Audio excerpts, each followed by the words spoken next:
ओम नमो भगवते वासुदेवाय।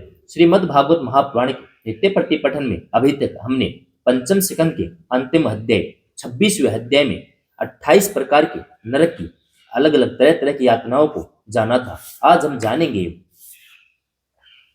छठा स्कंद, पहला अध्याय, अजामिल उपाख्यान का प्रारंभ।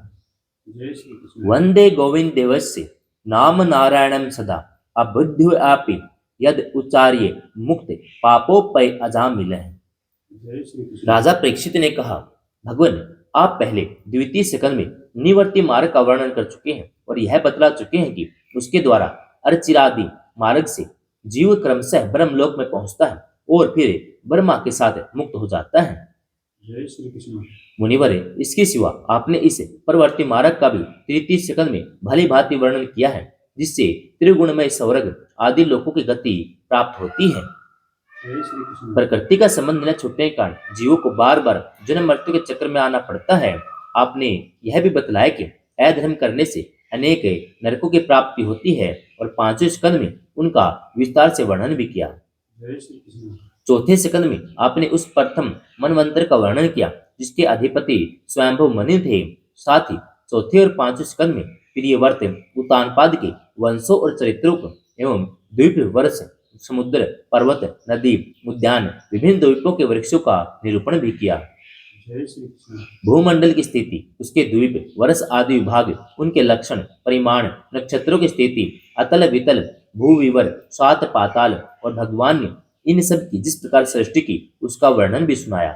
जय श्री कृष्ण। महाभाग, अब मैं वह उपाय जानना चाहता हूँ जिसके अनुष्ठान से मनुष्य को अनेकानेक भयंकर यातनाओं से पूर्ण नरकों में न जाना पड़े। जय श्री कृष्ण। आप कृपया करके उसका उपदेश दीजिए। जय श्री कृष्ण। श्री सुखदेव जी ने कहा, मनुष्य मन, वाणी, शरीर से पाप करता है। यदि वह उन पापों को उसी जन्म में प्रायश्चित न कर ले तो मरने के बाद उसे अवश्य ही उन भयंकर यातनापूर्ण नरकों में जाना पड़ता है, जय श्री कृष्ण। जिनका वर्णन मैंने तुम्हें पांचवें स्कंद के अंत में सुनाया है। इसलिए बड़ी सावधानी और सजगता के साथ रोग और मृत्यु के पहले ही शीघ्र से शीघ्र पापों की गुरुता और लघुता पर विचार करके उनका प्रायश्चित कर डालना चाहिए। जय श्री कृष्ण। जैसे मर्मज्ञ चिकित्सक रोगों का कारण और उसकी गुरुता लघुता जानकर झटपट उसकी चिकित्सा कर डालता है। जय श्री कृष्ण। राजा परीक्षित ने पूछा, भगवान, मनुष्य राजदंड, समाजदंड आदि लौकिक और शास्त्रोक्त नरक गमन पारलौकिक कष्टों से यह जानकर भी कि पाप उसका शत्रु है, पाप वासनाओं से विवश होकर बार बार वैसे ही कर्मों में प्रवृत्त हो जाता है। ऐसी अवस्था में उसको पापों का प्रायश्चित कैसे संभव है? जय श्री कृष्ण। मनुष्य कभी तो प्रायश्चित आदि के द्वारा पापों से छुटकारा पा लेता है, कभी फिर उन्हें ही करने लगता है। ऐसी स्थिति में मैं समझता हूँ कि जैसे स्नान के बाद धूल डाल लेने के कारण हाथी का स्नान व्यर्थ हो जाता है, वैसे मनुष्य का प्रायश्चित करना भी व्यर्थ ही है। जय श्री कृष्ण। श्री सुखदेव जी ने कहा, वस्तुतः कर्म के द्वारा ही कर्म का निर्बीज नाश नहीं होता, क्योंकि कर्म का अधिकारी अज्ञानी है। अज्ञान रहते पाप वासनाएं सर्वथा नहीं मिट सकती। इसलिए सच्चा प्रायश्चित तो तत्व ज्ञान ही है। जय श्री कृष्ण। जो पुरुष केवल सुपथ्य का ही सेवन करता है उसे रोग अपने वश में नहीं कर सकते। वैसे ही परीक्षित है, जो मनुष्य नियमों का पालन करता है वह धीरे धीरे पाप वासनाओं से मुक्त हो कल्याणप्रद तत्व ज्ञान प्राप्त होने में समर्थ होता है। जय श्री कृष्ण। जैसे बांसों के झुरमुट में लगी आग बांसों को जला डालती है, वैसे ही धर्मज्ञ और श्रद्धावान धीर पुरुष तपस्या, ब्रह्मचर्य, इंद्रिय दमन, मन की स्थिरता, दान, सत्य, बाहर भीतर की पवित्रता, यम और नियम, इन 9 साधनों से मन, वाणी, शरीर द्वारा किए गए बड़े से बड़े पापों को भी नष्ट कर देते हैं। जय श्री कृष्ण। भगवान की शरण में रहने वाले भक्तजन जो बिरले ही होते हैं, केवल भक्ति के द्वारा अपने सारे पापों को उसी प्रकार भस्म कर देते हैं जैसे सूर्य कोहरे को कर देता है। जय श्री कृष्ण।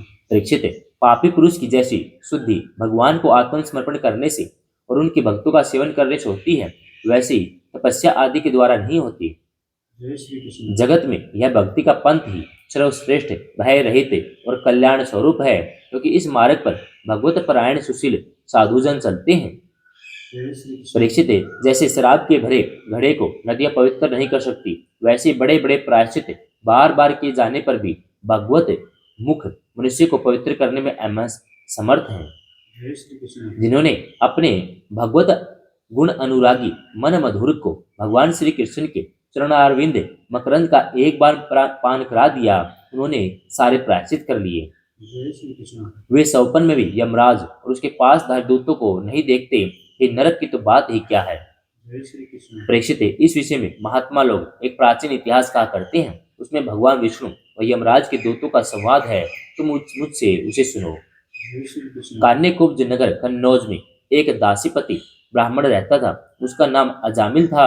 दासी के संसर्ग से दूषित होने के कारण उसका सदाचार नष्ट हो चुका था। जय श्री कृष्ण। वह पतित कभी बटोहियों को बांधकर उन्हें लूट लेता, कभी लोगों को जुए के छल में हरा देता, किसी का धन धोखाधड़ी से ले लेता, किसी को चुरा लेता। इसी प्रकार अत्यंत निंदनीय वर्ती का आश्रय लेकर वह अपने कुटुंब का पालन करता था जय श्री कृष्ण। और दूसरे प्राणी को बहुत ही सताता था। प्रेक्षित है, इस प्रकार वह वहां रहकर दासी के बच्चों का लालन पालन करता रहा। जय श्री कृष्ण। इस प्रकार उसकी आयु का बहुत बड़ा भाग 28 वर्ष बीत गया। बूढ़े अजामिल के 10 पुत्र थे। उनमें सबसे छोटे का नाम नारायण था। माँ बाप उससे बहुत प्यार करते थे। जय श्री कृष्ण। वृद्ध अजामिल ने अंत्येन मोह के कारण अपना संपूर्ण हृदय अपने बच्चे नारायण को सौंप दिया था। वह अपने बच्चे की तोतली बोली सुन सुनकर था बाल सुलभ खेल देख देख कर फूला नहीं समाता था। जय श्री कृष्ण। अजामिल बालक के स्नेह बंधन में बंध गया था। जब वह खाता तब उसे भी खिलाता, जब पानी पीता उसे भी पिलाता। इस प्रकार वह अतिशय मूढ़ हो गया था। जय श्री कृष्ण। उसे इस बात का पता न चला कि मृत्यु मेरे सिर पर आ पहुंची है। जय श्री कृष्ण। वह मूर्ख इस प्रकार अपना जीवन बिता रहा था कि मृत्यु का समय आ पहुंचा। अब वह अपने पुत्र बालक नारायण के संबंध में सोचने विचारने लगा। इतने में ही अजामिल ने देखा कि उसे ले जाने के लिए अत्यंत भावनी 3 यमदूत आए हैं। जय श्री कृष्ण। उनके हाथों में फांसी है, मुख टेढ़े टेढ़े हैं, शरीर के रोए खड़े हैं। उसमें बालक नारायण वहां से कुछ दूरी पर खेल रहा था। जय श्री कृष्ण। यमदूतों को देख अजामिल अत्यंत व्याकुल हो गया। उसने बहुत ऊंचे स्वर से पुकारा, नारायण। भगवान के पार्षदों ने देखा कि यह मरते समय हमारे स्वामी भगवान नारायण का नाम ले रहा है, उसके नाम का कीर्तन कर रहा है। अतः वे बड़े वेग से झटपट वहां आ पहुंचे। जय श्री कृष्ण। उसमें यमराज के दूत दासीपति अजामिल के शरीर में से उसके सूक्ष्म शरीर को खींच रहे थे। विष्णु दूतों ने उन्हें बलपूर्वक रोक दिया। जय श्री कृष्ण। उनके रोकने पर यमराज के दूतों ने उनसे कहा, अरे धर्मराज की आज्ञा का निषेध करने वाले तुम लोग हो कौन? तुम किसके दूत हो? यहाँ से कहाँ से आए हो? इसे ले जाने में हमें क्यों रोक रहे हो?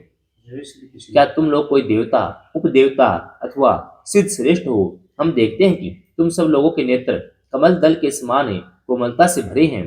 तुम पीले पीले रेशमी वस्त्र पहने हो, तुम्हारे सिर पर मुकुट, कानों में कुंडल और गलों में कमल के हार लहरा रहे हैं। जय श्री कृष्ण। सभी की नई अवस्था है, सुंदर सुंदर 4 भुजाएं, सभी के कर कमलों में धनुष, तरकस, तलवार, गदा, शंख, चक्कर, कमल आदि से शोभित हैं। तुम लोगों की अंग कांति से दिशाओं का अंधकार और प्राकृत प्रकाश भी दूर हो रहा है। हम धर्मराज के सेवक हैं, हम लोगों को तुम क्यों रोक रहे हो? जय श्री कृष्ण। श्री सुखदेव जी कहते हैं, परीक्षित, जब यमदूतों ने इस प्रकार कहा तब भगवान नारायण के आज्ञाकारी पार्षदों ने हंसकर मेघ के समान गंभीर वाणी में उनके प्रति योग कहा। भगवान के पार्षदों ने कहा, यमदूतों, यदि तुम लोग सचमुच धर्मराज के आज्ञाकारी हो तो हमें धर्म का लक्षण और धर्म का तत्व सुनाओ। दंड किस प्रकार दिया जाता है? दंड का पात्र कौन है? मनुष्य में सभी पापचारी दंडनीय कौन है? उनमें से कुछ ही हैं। जय श्री कृष्ण। यमदूतों ने कहा, वेदों ने जिन कर्मों का विधान किया है वे धर्म है, जिनका निषेध किया है वे अधर्म है। वेद स्वयं भगवान के स्वरूप हैं, वे उनके स्वाभाविक श्वास पर श्वास व स्वयं प्रकाश ज्ञान है, ऐसा हमने सुना है। जय श्री कृष्ण। जगत के रजोमय, सत्वमय, तमोमय सभी पदार्थ, सभी प्राणी अपने परम आश्रय भगवान में स्थित हैं। वेद ही उनके गुण, नाम, कर्म और रूप आदि के अनुसार उनका यथोचित विभाजन करते हैं। जीव शरीर और मनोवर्तियों से जितने कर्म करता है उसके साक्षी रहते हैं। सूर्य, अग्नि, आकाश, वायु, इंद्रिया, चंद्रमा, संध्या, रात, दिन, दिशाएं, जल, पृथ्वी, काल और धर्म, इनके द्वारा अधर्म का पता लग जाता है कि तब दंड के पात्र का निर्णय होता है। जय श्री कृष्ण। पाप कर्म करने वाले सभी मनुष्य अपने अपने कर्मों के अनुसार दंडनीय होते हैं। निष्पाप पुरुषों, जो प्राणी कर्म करते हैं उनका गुणों से संबंध रहता ही है, इसलिए सभी से कुछ पाप और कुछ पुण्य होते ही हैं, और देहवान होकर कोई भी पुरुष कर्म के बिना नहीं रह सकता। जय श्री कृष्ण। इस लोक में जो मनुष्य जिस प्रकार का और जितना अधर्म या धर्म करता है, वह परलोक में उतना ही वैसा ही फल भोगता है। जय श्री कृष्ण। देव शिरोमणियों, सत्व रज तम, इन तीन गुणों के भेद के कारण इस लोक में भी तीन प्रकार के प्राणी दिख पड़ते हैं, पुण्यात्मा, पाप आत्मा। पुण्य पाप दोनों से युक्त अथवा सुखी दुखी, सुख दुख दोनों से युक्त। वैसे ही परलोक में भी उसकी त्रिविधता का अनुमान किया जाता है। जय श्री कृष्ण। वर्तमान समय में भूत और भविष्य का अनुमान करा देता है, वैसे ही वर्तमान जन्म के पाप पुण्य भी भूत भविष्य जन्मों के पाप पुण्य का अनुमान करा देते हैं। जय श्री कृष्ण। हमारे स्वामी अजन्मा भगवान सर्वज्ञ यमराज सबके अंतःकरणों में ही विराजमान हैं, इसलिए वे अपने मन से ही सबके पूर्व रूपों को देख लेते हैं। जय श्री कृष्ण। वे साथ ही उनके भावी स्वरूप का विचार कर लेते हैं। जय श्री कृष्ण। जैसे सोया हुआ अज्ञानी पुरुष सौपन के समय प्रतीत हो रहे कल्पित शरीर को ही अपना वास्तविक शरीर समझता है, सोए हुए अथवा जागने वाले शरीर को भूल जाता है, वैसे ही जीव भी अपने पूर्व जन्मों की याद भूल जाता है और वर्तमान शरीर के सिवा पहले और पिछले शरीर के संबंध में कुछ भी नहीं जानता। जय श्री कृष्ण। सिद्ध पुरुषों, जीव इस शरीर में 5 कर्मेंद्रियों से लेना देना, चलना फिरना आदि काम करता है, 5 ज्ञानेंद्रियों से रूप रस आदि 5 विषयों का अनुभव करता है, और 16वें मन के साथ 17वां वह स्वयं मिलकर अकेले ही मन, ज्ञानेंद्रियों, कर्मेंद्रियों इन तीनों के विषयों को भोगता है। जय श्री कृष्ण। जीव का वह 16 कला और 17 आदि 3 गुणों वाला लिंग शरीर अनादि है। यह जीव को बार बार हर्ष, शोक, भय, पीड़ा देने वाले जन्म मृत्यु के चक्कर में डालता है। जय श्री कृष्ण। जो जीव अज्ञानवश काम, क्रोध, लोभ, मोह, मद, मत्सर इन 6 स्तरों पर विजय प्राप्त नहीं कर लेता, उसे इच्छा न रहते हुए भी विभिन्न वासनाओं के अनुसार अनेकों कर्म करने पड़ते हैं। जय श्री कृष्ण। वैसी स्थिति में वह रेशम के कीड़े के समान अपने को कर्म के जाल में जकड़ देता है और इस प्रकार अपने हाथों मोह का शिकार बन जाता है। जय श्री कृष्ण। कोई शरीरधारी जीव बिना कर्म किए कभी एक क्षण भी नहीं रह सकता। प्रत्येक प्राणी के स्वाभाविक गुण बलपूर्वक विवश होकर उसके कर्म कराते हैं। जीव अपने पूर्व जन्मों के पाप पुण्यमय संस्कारों के अनुसार स्थूल और सूक्ष्म शरीर प्राप्त करता है। जय श्री कृष्ण। उसकी स्वाभाविक एवं प्रबल वासनाएं कभी उसे माता के जैसा स्त्री रूप बना देती है, तो कभी पिता के जैसा पुरुष रूप। जय श्री कृष्ण। प्रकृति का संसर्ग होने से मनुष्य पुरुष अपने को अपने वास्तविक स्वरूप के विपरीत लिंग शरीर मान बैठा है। यह विपर्य भगवान के भजन से शीघ्र ही दूर हो जाता है। जय श्री कृष्ण। देवताओं, आप जानते ही हैं, यह अजामिल बड़ा शास्त्रज्ञ था। शील, सदाचार और सद्गुणों का तय खजाना ही था। ब्रह्मचारी, विनय, जितेंद्रिय, सत्यनिष्ठ, मंत्रवेत्ता, पवित्र भी था। इसने गुरु, अग्नि, अतिथि, वर्द पुरुषों की सेवा भी की थी। अहंकार तो इसमें था ही नहीं। यह समस्त प्राणियों का हित चाहता, उपकार करता और आवश्यकता के अनुसार ही बोलता, किसी के गुणों में दोष नहीं ढूंढता था। जय श्री कृष्ण। एक दिन यह ब्राह्मण अपने पिता के आदेश अनुसार वन में गया। वहां से फल, फूल, समिधा कुछ लेकर घर के लिए लौटा। लौटते समय इसने देखा कि एक भ्रष्ट शूद्र, जो बहुत कामी और निर्लज है, शराब पीकर किसी वेश्या के साथ विहार कर रहा है। वेश्या भी शराब पीकर मतवाली हो रही है। नशे के कारण उसकी आंखें नाच रही हैं। वह अर्धनग्न अवस्था में हो रही है। जय श्री कृष्ण। वह शूद्र उस वेश्या के साथ कभी गाता, कभी हंसता, कभी तरह तरह की चेष्टाएं करके उसे प्रसन्न करता था। निष्पाप पुरुषों, शूद्र की भुजाओं में अंगराग आदि काम उद्दीपक वस्तुएं लगी हुई थी। वह उनसे उस उल्टा का आलिंगन कर रहा था। अजामिल उसे इस अवस्था में देखकर सहसा मोहित और काम के वश में हो गया। जय श्री कृष्ण। यद्यपि अजामिल ने अपने धैर्य और ज्ञान के अनुसार अपने काम वेग से विचलित मन को रोकने की बहुत बहुत चेष्टाएं की, परंतु पूरी शक्ति लगा देने पर भी वह अपने मन को रोकने में असमर्थ रहा। जय श्री कृष्ण। उस वेश्या को निमित्त बनाकर काम पिशाच ने अजामिल के मन को ग्रास लिया। इसकी सदाचार और शास्त्र संबंधी चेतना नष्ट हो गई। अब यह मन ही मन उसी वेश्या का चिंतन करने लगा और अपने धर्म से विमुख हो गया। जय श्री कृष्ण। अजामिल सुंदर सुंदर वस्त्र आभूषण आदि वस्तुएं जिनसे वह प्रसन्न होती ले आता, यहाँ तक कि इसने अपने पिता की सारी संपत्ति देकर उसी कुल्टा को रिझाया। जय श्री कृष्ण। यह ब्राह्मण उसी प्रकार की चेष्टा करता जिससे वह वैसा प्रसन्न हो। उस स्वच्छंद चारिणी उल्टा की तिरछी चितवन ने इसके मन को ऐसा लुभा लिया कि इसने अपनी कुलीन नव युवती विवाहिता पत्नी तक का परित्याग कर दिया।